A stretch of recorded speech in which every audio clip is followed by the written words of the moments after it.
A dog in his cup.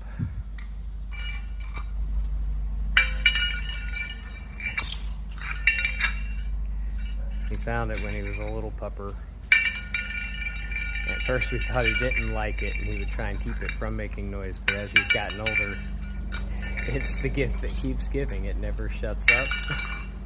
It was just one of the many random things that was left here by the previous tenants. Just a metal measuring cup. And he'll entertain himself like this for a while.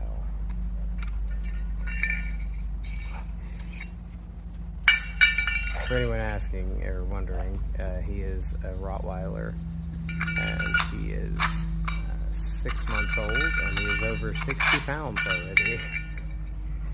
Yeah, he's a chunky boy, and he's a doofus. Chungus among us.